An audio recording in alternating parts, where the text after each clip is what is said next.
Hey friends, this is Karen from Blue Rooster Farm, and today we're in the sewing room and I'm getting ready to show you how to make May's dish mat of the month.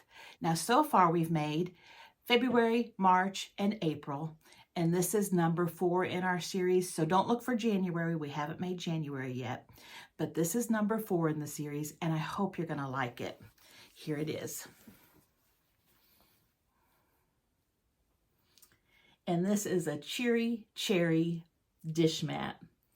I really enjoyed making these blocks. It's actually 4 little blocks put together. So this is one block right here. And that way you can change the way this layout is if you'd like. But if you're a beginner, just take your time, listen to the hints that I give you, and just do the best you can. It's not that hard, it's just smaller piecing. This dish mat has the log cabin strips on the outside to fill it in, and this is all Quilt-As-You-Go.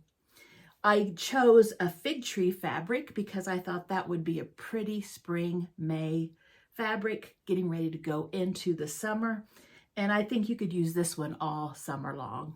So I hope you like this tutorial, and if you do, I hope you get a chance to make this one. Thanks so much for watching. Here is the block that we are going to be making today, and this is the single cherry block, and it measures 3 inches by 6 inches. And so here's what it looks like finished. In the description box below, you're going to find directions on cutting, and this right here is what I have right now. It may change in appearance as I put together all of this, but it will look very similar to this, if not like this. And so what we're going to be doing is I'm going to be making 4 of these cherry blocks. And the nice thing about these cherry blocks is that you can do it singly, or if you put them together, they match up perfectly, and you can have a double cherry block that is a 6-inch square block. And so that's a good size. So first of all, I am going to be making 4 of these, and then I'll decide the layout. So I have already gone through and I have cut out my fabric according to this. And if you've not seen a cutout chart like this, I have the fabric. We have our leaf fabric, our stem fabric, our cherry fabric, and our background fabric. So you're going to have 4 fabrics for this, 4 different fabrics. And then I have quantity of cuts here. If you're just making 1 cherry block, you would follow this quantity. If you are making 2 for a pair, you would follow this quantity of these blocks. And I'm going to be doing 4, but I've already got 1 made, so I cut according to this quantity.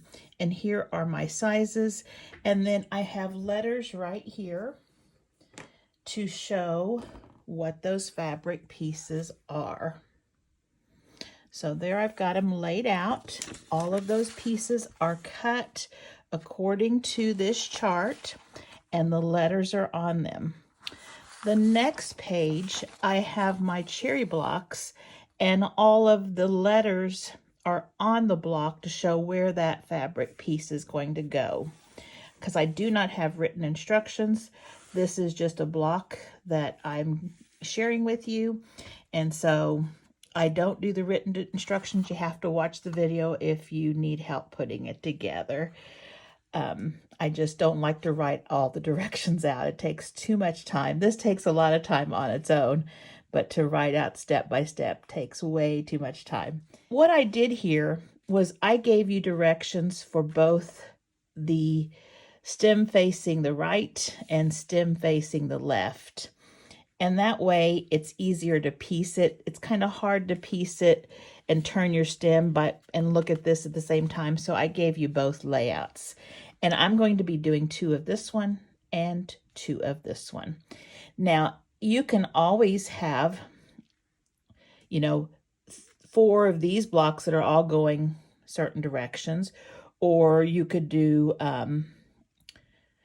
2 going, you know, like in, like this, and together, and then maybe 1 with the stem that way and 1 with the stem that way. The layout that I chose for this mat is to have 2 sets of the paired up cherries, but you decide how you'd like to lay yours out. The first thing that I'm going to start off with, and I'll just leave this one right here so we can kind of look at it. I am going to start out with our leaf. So we need cut A. The leaf is cut A. And if I were doing this on my own, I would do all the leaves at the same time. I would do all of, you know, each pieces, all of them the same time, and just kind of chain piece them and then put all the blocks together at the same time.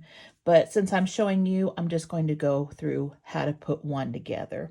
But it will save you time if you do all of the leaves at once, all the cherries at once, all of the certain cuts at once. That will save you time. So we're going to take the leaf, and according to my printout here, and I'll do the opposite of this one. So I'll do this one right here. I need an H, and this is a stitch and flip corner or a snowball corner. So I'm just going to put it right sides together. I'm going to need a B, and it's going to be another snowball corner. Now, you're going to see that on this block right here, if we look at this, this looks like it looks different than this because this corner right here is chopping off part of the B, but here it doesn't look like it's doing that. We have to remember we have a 1/4 inch seam allowance, and it's not showing up on this. This is the finished block. So when this is a finished block, it's going to be at a 1/4 inch seam allowance, and it will look like that. Does that make sense? Okay, so don't let that confuse you. Okay, and we're going to have 2 G's. Now I'm going to tell you when you do this block, I would starch your fabrics because this is small pieces. And if you starch your fabric, it's so much easier to put together and stitch. Small blocks can be kind of tricky because the fabric tends to stretch and turn on you, and any little mistake can cause it to go wonky. I usually will turn my stitch length down, and then before I cut my fabrics, and that is before you cut your fabrics, I will do starching on the fabrics that I'm going to need. Now, there's not a lot of fabric that you're going to need for these blocks since they aren't very big. I didn't figure out the amount of fabric. If I have a chance, or if I look at it and see, I might be able to kind of get an idea, but it's just so much work to try to figure out how much fabric. But I will tell you, you know, you only need, you could get a 10-inch square and get all of your cherries for 4 cherries. You know, you could probably do this with half of a 10-inch square. The stems take very little. And the background, you know, you could probably get all 4 pretty close with a 10-inch square. But so it's not going to take a lot of fabric, but I would highly suggest that you starch that before you cut. And once you starch it, it's just a little bit less flimsy. And I don't starch real heavy, but it's less flimsy, and it will be easier to piece, I promise you. So we've got all the pieces that we need. So let's just start out. And I'm going to, first of all, I'm going to do this. So here's our block. And let me set this right here. When I made this block right here, I did not draw any diagonal lines because I have on my base of my sewing machine a piece of seam tape that tells me where to keep my needle. Also, some of these are very small and it's really easy to eyeball them. But if you're a new sewer, I really suggest you go ahead and draw these lines. So I'm going to do it so that if you don't have as much experience, these will be some ideas of how it will make it easier for you. So what we're going to do is we're going to put a diagonal line right here on this block, because this one's going to be sewn like this, and then we're going to flip it back so that you have a snowballed corner. Then we're going to place this one on it, and we're going to sew on the diagonal of that one as well. So I'm going to draw a line from corner to corner. Now, I will tell you, when we're working with small blocks, precision sewing is important. You'll be able to do a block without, being perfect, but if you want your corners to match up and everything to look really nice, it is important to have great precision on your sewing. So just take your time, enjoy the process, and you'll be fine. This one's going to be going right here, so I just drew a line on that diagonal, and this one is going to be in this other corner. So I'm going to draw a line there.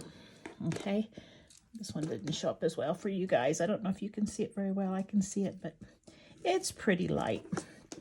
So I'm just going to lay this right here so that if you need to take a screenshot or anything, you can see the lines on those blocks. Now what I'm going to do is I'm going to take it to my sewing machine. I'm going to sew from this corner to this corner, and then I'll bring you back. Now, for those of you that are new to sewing, I would also suggest that you iron as you go. It will just help you make your blocks neater. So here I have the line that I drew, and then I sewed on it. And now what I'm going to do is I'm going to flip it back, and it should cover all of my corner there, and this one does. So I'm going to trim it a 1/4 inch away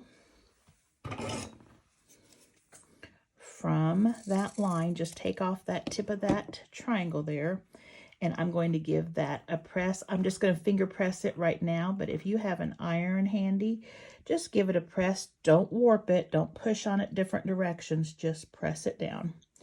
Now we're going to take this other block, and this is the other G, and we're going to lay it so that all of the edges are lined up. And again, I would suggest new sewers, go ahead and use those pins. That will help you. So I'm going to sew from this edge all the way down here, and I'll bring you right back. And here we have that seam sewn, and we'll just pull it back there like that, and it looks like it covers it fine. Trim off that corner, leaving a 1/4 inch seam allowance.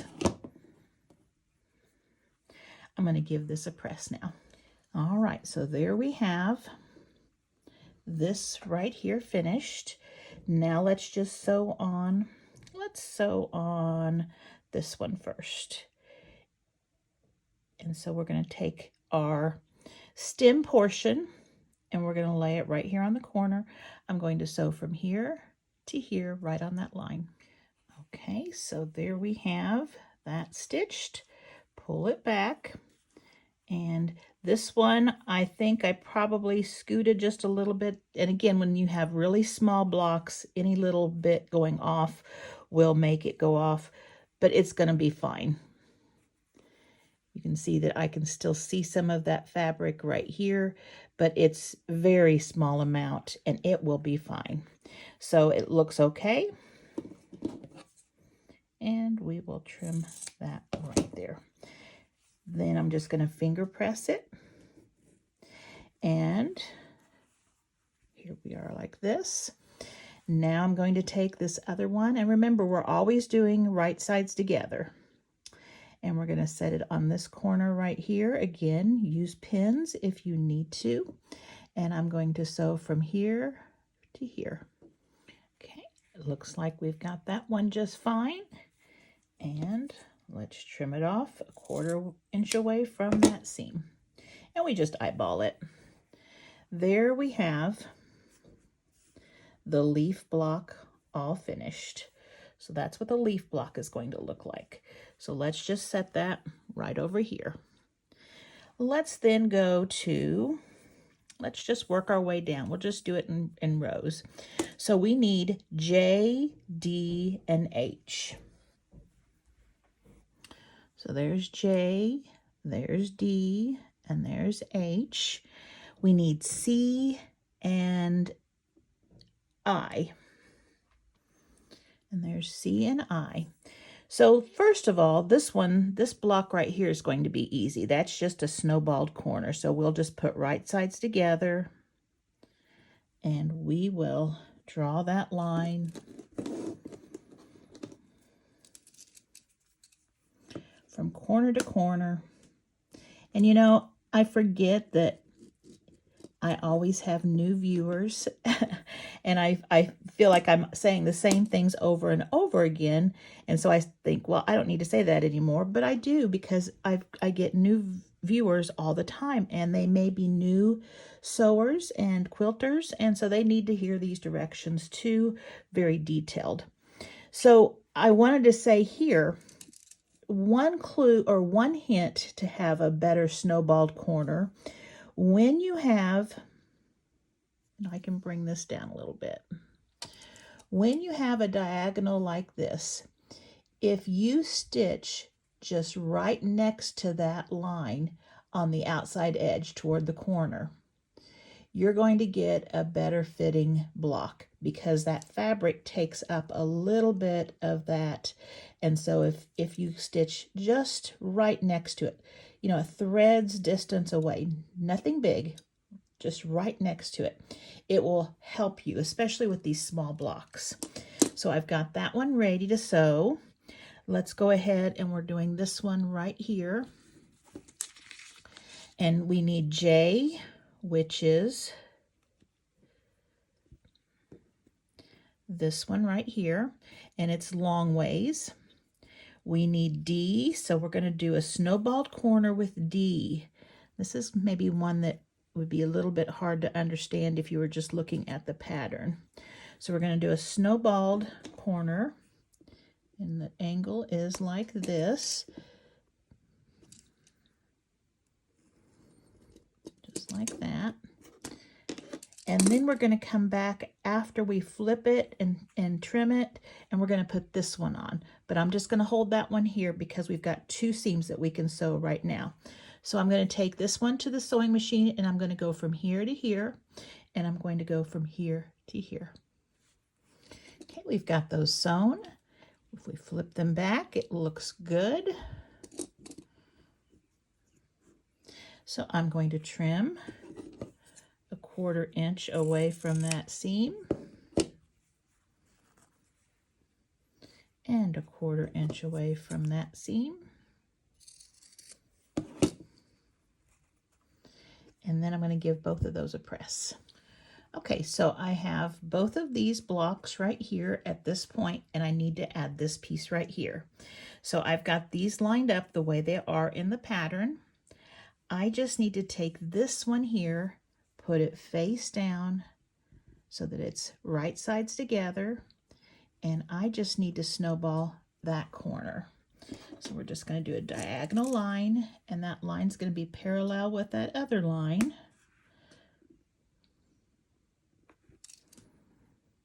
And that's going to make that stem once we flip it back. So I'm going to sew from this corner to this corner. Okay, that's been stitched down. So when we flip it back, there is that stem right there. So we can finger press it. I'm going to go ahead and trim 1/4 inch away from the seam, and I'm going to give it a press. All right, so there we have those 2 blocks. And as we see here, we need to match these 2 up. Now, when you're looking at it, this looks wrong because it looks like, oh, this is too fat. But you know what? once you get a 1/4 inch seam here and a 1/4 inch seam here, they're going to line up just right. So I'm going to take, and this one I'll probably put pins in just to make sure I don't move it any. And you can check and see if you have this placed right, or as far as your block's going to line up. You can say, okay, let's see what a 1/4 inch away here is. So that would be my stitch line right there. Okay. So if I have mine sewn just right, I can put a pin right here where this brown fabric and this teal fabric meet, where that stitch is. And if I'm good, this piece underneath here will have it right where the stem is also, and it's right on that seam. I'm not sure why I'm not focusing. Let's see, let's try this. You can see right there, that pin is sticking right into that seam. So that is going to match up. It's just like magic. So let me sew a 1/4 inch away right there. Okay, let's take a peek. There they are. They matched. Very good. I am going to be pressing this, since we have little pieces and we've got several seams coming together there. I'm going to be pressing this open. I'll just finger press it for right now, but that will be pressed open. So we have the leaf and, let's see, I need to turn it that way, this block right here. Okay. Oh, here's an easy one. We need K, E, and K.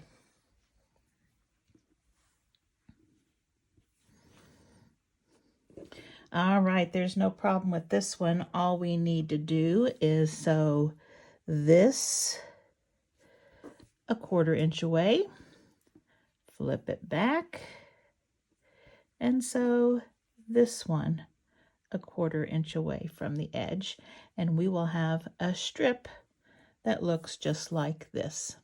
All right, so there's that piece, and I just pressed with the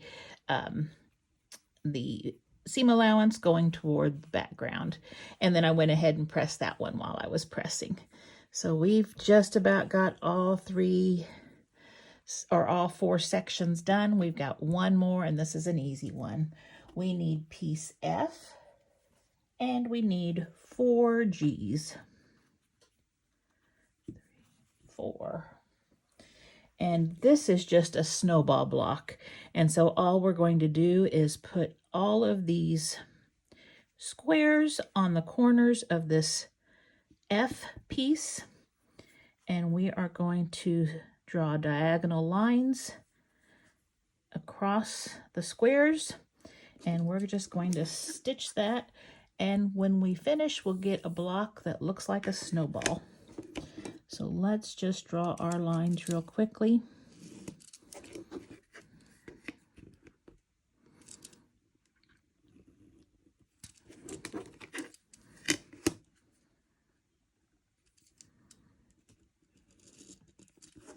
Oops, that one is not a good one. Wasn't paying attention. Make sure they're just right on those corners. Allow for your thickness of your pen. Okay, so what I'm going to do is I'm going to the sewing machine, and I'm going to start right here. I'm going to stitch, whoops. I'm going to stitch right across here. I'm not going to cut my thread. I'm just going to pick up my presser foot, pull a little of the thread so that I can move my presser foot to here. I'm going to stitch across here. Don't cut your thread, just pull a little thread out, lift up your presser foot and pull a little thread out. Come to here and stitch, same thing, don't cut your thread, lift up your presser foot, move over here and stitch there. You'll get all 4 of them real quickly, and then I'll bring you back. And here is our block. And as you can see, I just have this thread in between each one that I can trim.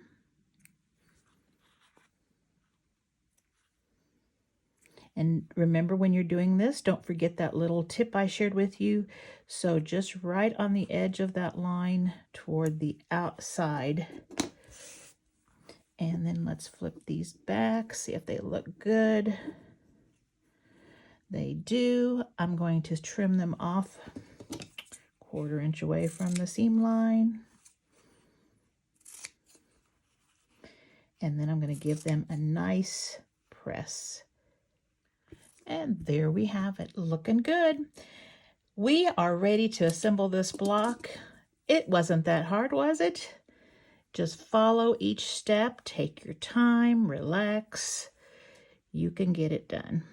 Oh, and I never did press this one. Let me press this one. Okay, so if yours are all nicely pressed, it'll make it a lot easier. So the nice thing about this block at this point is we really don't have any seams to match up. So all we're going to be doing is matching the edges of our blocks up and putting them together. So with right sides together, and I'll go ahead and put a pin here and a pin here. I do want my ends to come out even. If I have one of these blocks that's a little longer, what I will do is I'll match up the ends like this. And so this one, well, let's pretend, because this one, if I pull it, it's not. Let's pretend like this one right here is a little looser, okay? If I put this one face down with the loose end at my feed dogs, the bottom of my machine, it will take any extra of that bulk out and just distribute it throughout that whole seam, and you won't even notice it. But these look good. They should be fine. So what I'm going to do is I'm going to sew, well, you know what? We're going to save a step here. So I've got, let's see, this was, okay, those two are ready. I can go ahead and match these up, and I can sew both of these at the same time. So match up the ends.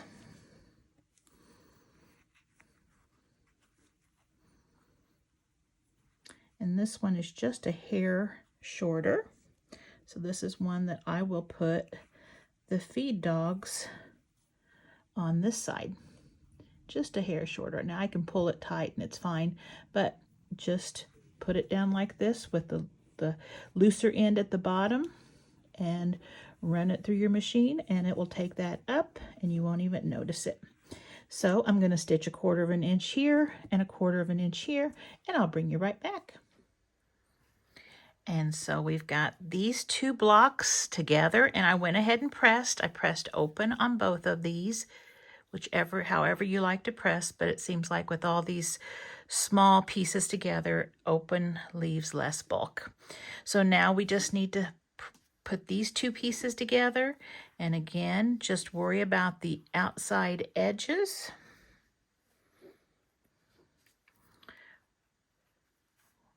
And pin there. So this one right here's got a little bit.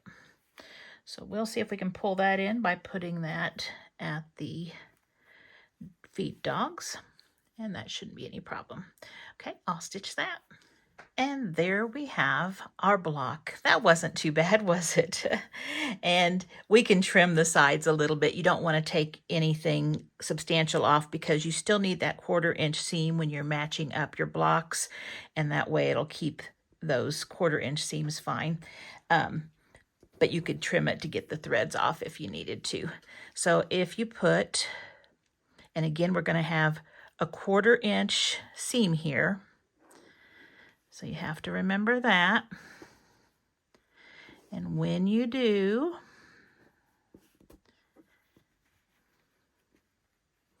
see if I can lay this the way it will look. Let me just press that. So this is pressed now, so I can just lay it 1/4 inch on top of that block. And that's what it will look like. Isn't that cute? I didn't sew them together because when I put them on our dish mat, I'm going to be doing the Quilt-As-You-Go method, and so I don't want to stitch these together yet. I want all 4 of them separate. And again, when you're laying out your dish mat, you might have these two going this way, and then maybe another one going this way and another one going this way, or you could have 2 pairs of cherry double cherry blocks, or you could have all of them going in the same direction. So think of that before you make the blocks that you make and decide on your layout. So even though we're working with a small block with lots of little pieces, if you take your time, start your fabric before you cut it, reduce your stitches just a little bit, and take your time and piece it. Each piece, make sure you have accurate seam lines, accurate seam allowance. A 1/4 inch or a scant 1/4 inch is what I use. You can do this. And if your points don't match up, don't worry about it. If you're a new sewer and you get some wonky stitches here, don't worry about it. It's going to be such a small little piece in a big mat. So just do your best. You'll be proud of yourself. So now that I've got my cherries all done, I have my 4 cherry blocks right here. Let's get our mat and let's get started. So I am going to be using Jelly and Jam by Fig Tree, and it's a Moda designer.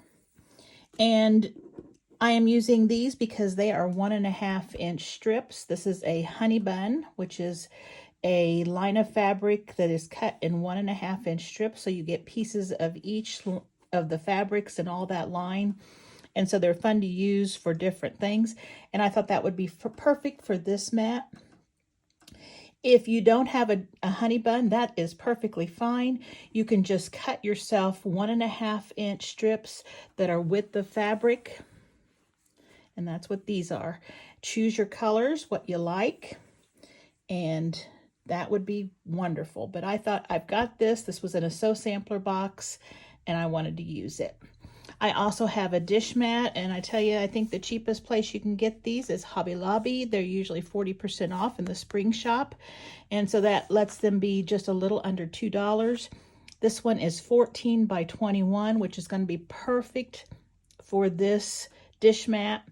If yours is a different size, it's fine. It's just that you're going to be varying the number of side strips, and that's okay. So let me open this up.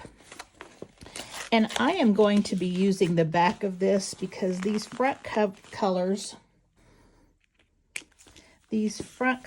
on this dish mat are so bright that sometimes they can kind of see through the fabrics, and it kind of changes the appearance of your fabric.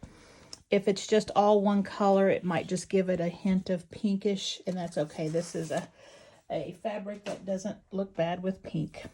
If you were worried about that, you could always just use a piece of white fabric and put it on top and then do all of this with it. But I'm going to just go along with this. So let me set these aside. Okay, the first thing we need to do is we need to find the very center of this mat. And no matter what size of mat you have, find the center. And we can do that very easily. Let's see. This one, if I go from the very edge to here, it's 14. So 7 inches. And then we can go over here and go from the very edge, 7 inches. And when we connect those two lines, we're going to have a straight line right down the middle.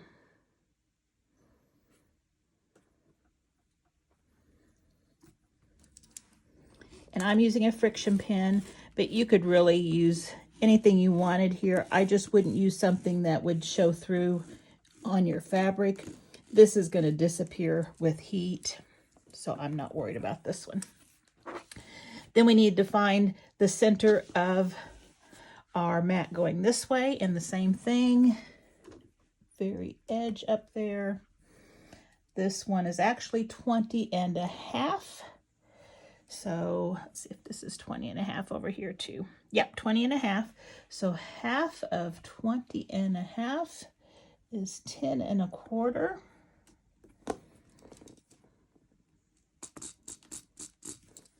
We'll do the same over here.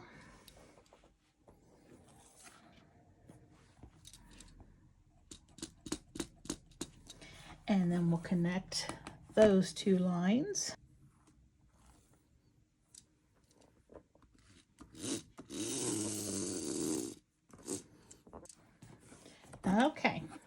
So now we have our center, and that's what we need.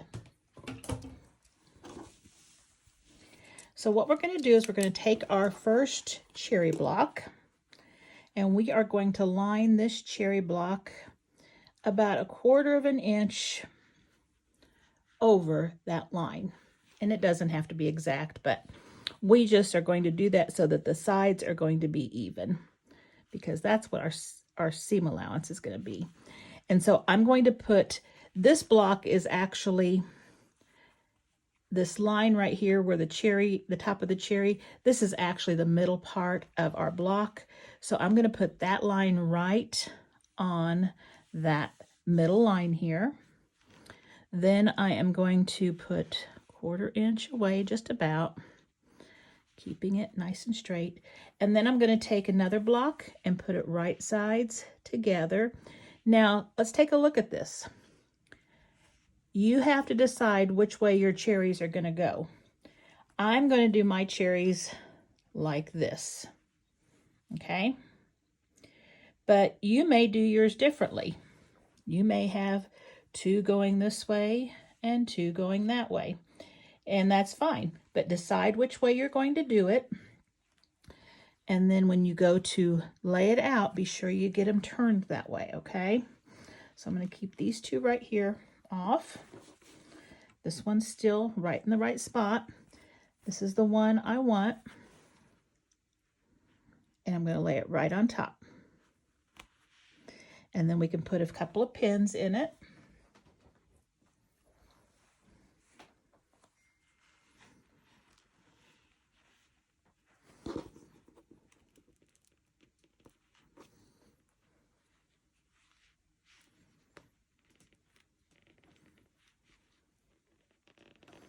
And we are going to sew right directly on this mat. We're going to sew right here, starting at 1/4 inch away, and sew 1/4 inch away from that edge, just across like this. So now when we open it up, we should have all of our lines matched. Now here's one thing that I did not think of. Whenever we have been putting strips on before, it didn't matter whether or not our strips lined up with something next to them. This time it does. So I would pin this a lot more, or if you have a walking foot, I would use a walking foot. I'm going to do this just by pinning, since I know a lot of people don't have walking foots, but the bottom feed dogs tend to pull the bottom more than the top, and if you have pins, that will keep that from happening too much. But that's okay, we've got this. So let me just put a little iron on that, and I just wanted to get it down. I didn't iron it with too hot of an iron because this is polyester, I'm sure, inside here, so we're good. Now we're going to do the next block. The next block on this one is going to be right here. And again, I want to make sure everything matches. So when I do this, I think I'm going to look at my seam allowance, and I might even put some little pins. Let me bring you down. Put some little pins where those seams match.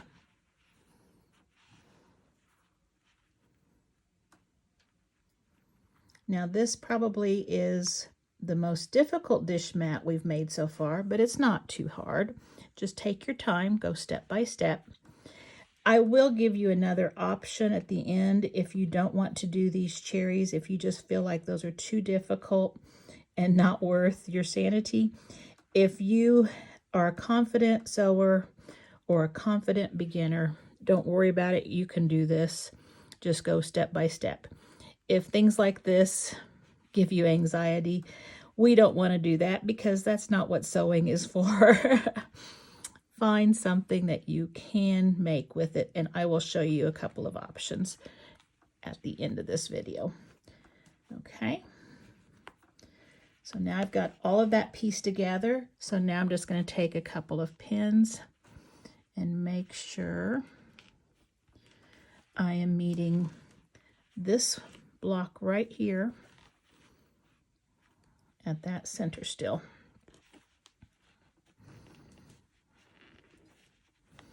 And then make sure those edges are matched up.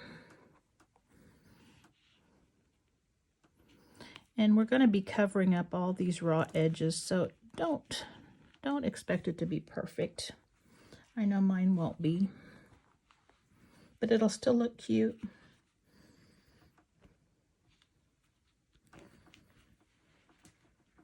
Okay, so I might even go ahead and put another one here, just so that it doesn't want to move on me.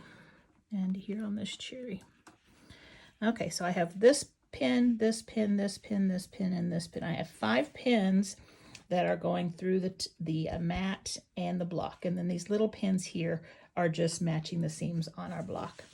So I'm going to sew 1/4 inch away. Okay, let's cross our fingers. And there we go, matched up nicely.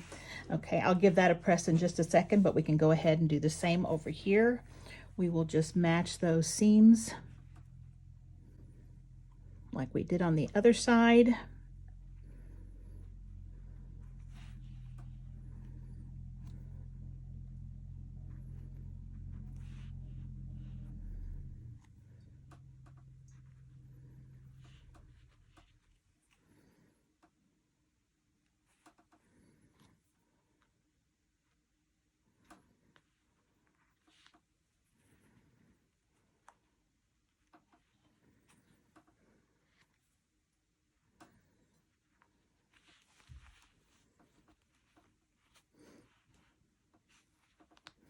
Okay, I've got all the seams matched.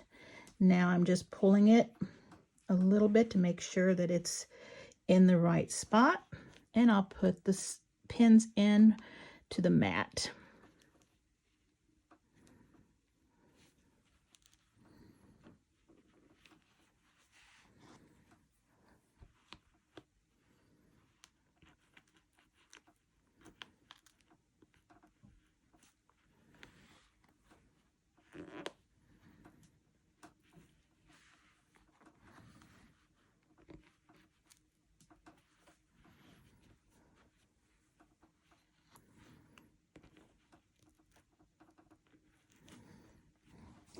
Okay, it's pinned down good. I'm ready to sew 1/4 inch away from this edge. Okay, let's open it up and see how we did. Looks good. The hard part is done. So I'm going to give this a little press right here real quick, and then I'm going to bring you back. Okay, so we've got the hard part done, and we can kind of relax a little bit. Now we're going to do a log cabin style border. And so that's where our 1.5 inch strips come in handy. And so what I need to do, I need to decide how I want my log cabin blocks to the coloring of them. And let me show you a couple of ways on my computer that I was thinking. Here's a couple of different options that I was thinking of for this dish mat. On this one, I could border it with the same kind of color range for the background of my cherries, and that makes this area look a little bit bigger. And then I would go with a selection of red strips on the top and the right side, and then green strips from the fabric line on the left and the bottom. Another one would be, so this one right here also has the background color similar on the first go around of your log cabin block. And then over here I have the creams and light colors from that line of fabric. And then I've just mixed in greens and reds here. So that's what that one looks like. This one, I did not add the border that matched the background. I did not do a log cabin strip around that. And I kept reds on the top and the right and greens on the left and the bottom. I think that looks really pretty. I believe it's more vibrant. And then this one is the reds and greens, the darker colors of the fabric on the left and the bottom, and then the lighter backgrounds on the top and the right. And then there's no first round of the background of the cherries. It's just all jumps right in there. And that one's pretty too. It's a hard decision, but I'm thinking I'll go with this one. And it won't show the dirt. There's not the light colors, so if I spill stuff on it, it's not going to show up as much. And it's just such a bright cherry color. So I think I'll go with that one, but I liked all the other ones. So let's put this one together. I'm going to do the green on one corner and red on the other.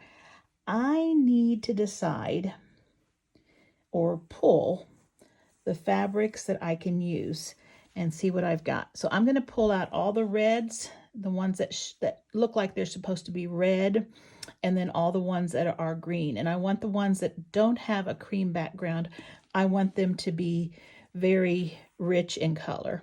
So I'll bring it back when I've got all of my strips picked out. I've pulled all the red ones and all of the green ones, and some of them are a little bit lighter, but that's okay. I kind of like a little breakup in that color, kind of gives a little bit of dimension. The ones that we have left are the tan ones, the aqua ones, the brown, the peach, and then the light ones. So we have lots of these left, and we can make more than one of these or use these for another project. Now I'm going to get these set up so that we can have them out of our way. Okay, so here's what I have. I've just kind of arranged them. I haven't cut them or anything. It looks like I have 6 of the red and 6 of the green that I'm going to use. And when I look at my mat here, these strips are going to be 1 inch finished. And it looks like we're going to have probably 3 or 4 going here and here, and at least 4, I think, on the sides. We'll see how that works. But we probably will use one of these in the red and the green, 1 or 2 of them twice. If there's 8 strips that we need, then we'll use 2 of them of each color twice, and that's fine. So let's just get started. I think I'm going to start off with this one right here. So we're going to start on this left side, and I am not going to cut my strips beforehand because we're just going to do it as we go. And that way you won't have a measurement that you have to worry about, and everybody's mats and the way we sew and the seam allowances might be a little bit different. So what I'm going to do is I'm going to take my long strip, I'm going to lay the edge right on that edge of my cherry block, okay, and I'm going to pin that down.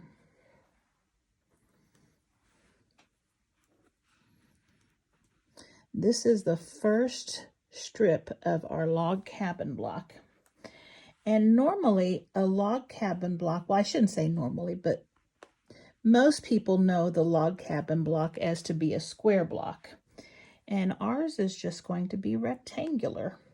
And it's going to be the border of our cherry blocks. So again, be sure you get plenty. You won't need as many of these, but just get it pinned so that you're not going to have puckering. And we're going to sew 1/4 inch away from that edge, and then we'll come right back. Okay, so we have that sewn, and actually I probably should have gone a little further. I'll fix that here in a minute. And pull it back. And what we're going to need to do is right here. You can trim it. I'm just going to trim a little bit, but we're going to be covering this up. And I'm just going to trim a little bit of this just to get this out of our way. But this will be covered up as well. So you can let them stick out just a little bit. So now we're going to get our next piece, and I need a green piece for up here. So let's see, let's do Oh, that looks too much like the leaves. I don't want to get the leaves lost. Let's do this one.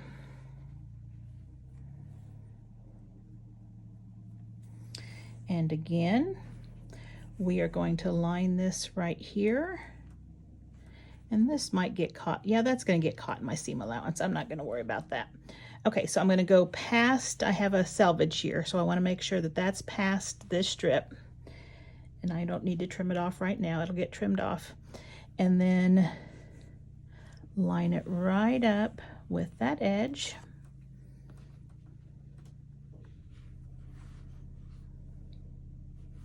Making sure everything's laying flat and there's no little pleats in there.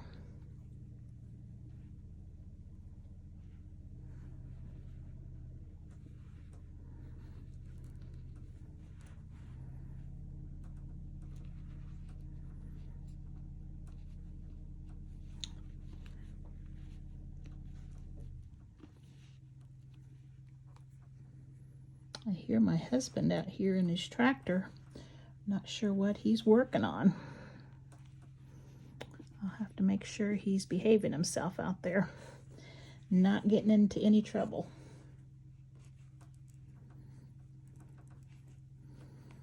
Sometimes men and their tractors.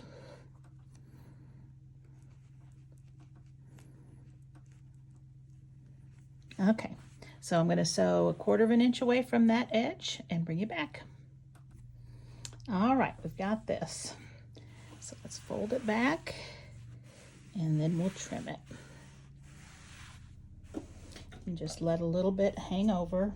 And when you sew, go ahead and pass your piece of fabric. That way it'll be nice and secure. Okay, so we've got our first logs on our log cabin. So while I was sewing that, I checked on my husband and it looks like he's doing okay. He's not getting himself into too much trouble. He is straightening up our clothesline, and this is something that we had at the house when we first moved here 25 years ago. And it's a big 6-inch pipe, and we always thought it may have been to train or to work horses on. And there's bearings at the top that allow the brackets on the laundry line to turn. And it's just really old, and it's a really solid piece of metal with those brackets on it. And so when we first moved in, my husband took all the wood brackets off and replaced them and redid it, but it was still leaning a little bit, but it was no big deal. And I think over the years it's just leaned and leaned and leaned, and we now need to replace the wooden brackets again because they have weathered and need to be replaced. But he's out there right now with the tractor digging the post at the bottom and then pushing it with his tractor to straighten it up, and it looks like he's getting it done. Now there may be a big crash here in a second and the pole is landing into the house, but right now he is doing just fine, and that'll be nice to have that done. All right, so we're ready for our next log, and since we're doing green on this side and this side, we'll get another green one. And how about this one? So we're just going to lay it, leave a little bit hanging over, right up next to that fabric. We'll pin it just like we did a while ago. Always make sure that these fabrics that you've just added are going out and there's no puckering on them. And I'll get it pinned and I'll sew it, and then I'll show you what we've got. And we have this one down, so again we'll just pull it back, trim it down just a little bit. You just don't want the bulk, too much bulk back there, but let it hang over some. And we're ready for our fourth log, this checkered one. It'll give a good contrast from those cherries.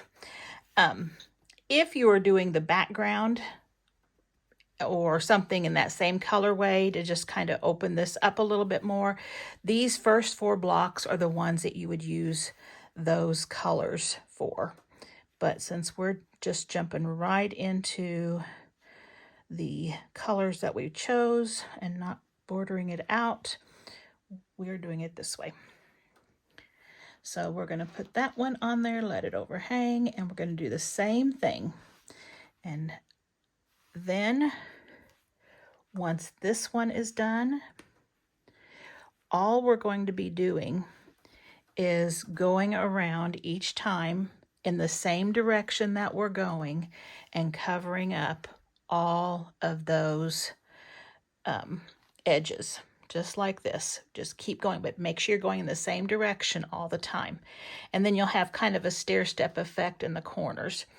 When I get to the end or trying to decide whether or not to add another one, I'll bring you back so you can see where I'm at. Okay, so what I've got now is I've gotten all the way to the end, and I'm going to show you. Got a few strings here, don't I? You want to go ahead and be sure you have covered. So this one overlapped a little bit, that's fine. Some of these came right to the edge, that's fine. This right here, if you can see this, it is just a little short. And what I'm thinking is I'll just be sure when I do my binding to be real careful right here and pull that binding over that so it gets caught. You can always trim down your mat. There's no problem in trimming down your mat if you want, and that will help too. So as long, and this right here is just a little short, just a tiny bit, but this one won't have any trouble getting in the binding. So now we are ready to put a binding on. And I think I'm going to go ahead and use a 2.5 inch strip for the binding. So let's see, this is 21, or did we say about, yeah, 21 by 14. So this is 42 plus 28, 70. Am I right there? 22 plus 48, 70. So this is 70 inches around perfectly, but with binding you need to cut it just a little bit bigger. So I am going to cut my binding, and it'll take 2, if you're using width of fabric, it would take 2 widths of fabric. I'm thinking I am going to, I'm not sure what color I'm going to use. I may go back and pick up this color for the binding. That may look cute. I could even do a cream or a white. I'll have to think about it. So when I get my binding cut, I will bring it back and I'll show you how to get that binding on. Okay, I decided on this red print with the little cross hatch on it, and I think that will look really good. I had thought about either doing a scrappy border with red and green, or even doing like a green binding here and then red here, but that was going to require a little bit too much thinking for right now, so I just settled with red. Now I also took and lengthened my stitch to a basting stitch and went all the way around this outside edge so that I can keep that down. And then what I'm going to do is I'm just going to trim off anything hanging over the edge here so that I can put my binding on it. Now, if you do not know how to bind, if you will go back to one of my other dish mat videos, you will find how we can bind this, and that's the exact same method that I'm going to be doing on this one. I'll stitch it with the machine on the back, pull the binding over, and then with the machine stitch on the front, and so it won't take that long. I will also use the Elmer's glue stick to hold it down so it doesn't need a lot of pins, and it's really easy to keep it straight while it's going through your sewing machine. So I have also my tag here that I'm going to put on ribbon, and I thought this cherry one that I shared with you on the videos on how to make your own tags would look really cute on the back of this one. So I'll be sure to put this one on the back in my binding. And remember, we just, once it's on the ribbon and it's folded in half, you just pin it like this, put your binding over it, and then sew it. It'll be sewn into the binding. So I think that is everything. I will bring you back when I've got it all finished. And there we have our dish mat all finished and all bound. And I think it looks really cute. And I did remember to get our tag on there. And so it is on there and it's ready to use. If you are a brand new quilter and the thought of making these cherry blocks right here is too daunting, you can go ahead and not do the cherry blocks, and you could do two 6.5 inch or 6-inch finished blocks that you do like to make. You could do sawtooth stars or something very simple, or just even patchwork would be pretty in the middle. But you could fill it with that. If you wanted to, you could start off with a 3-inch high, 4-inch wide rectangle and put that directly in the middle. And then you will just have strips of fabric that you add all the way around, just like we did up here. And so it would be a complete log cabin block without any block in the center, just that one solid piece of fabric. That would be really pretty too. So make this the way you'd like to make it, but I know there's a lot of people out there that love cherries right now and that they are really loving to make cherry blocks. And so here is a free cherry block that you can make and add to any of your quilting designs. So I hope you enjoyed this video. If you did, please consider subscribing. I would really appreciate that. Also, don't forget to like and share. And as always, I hope to see you back here next time. Bye-bye.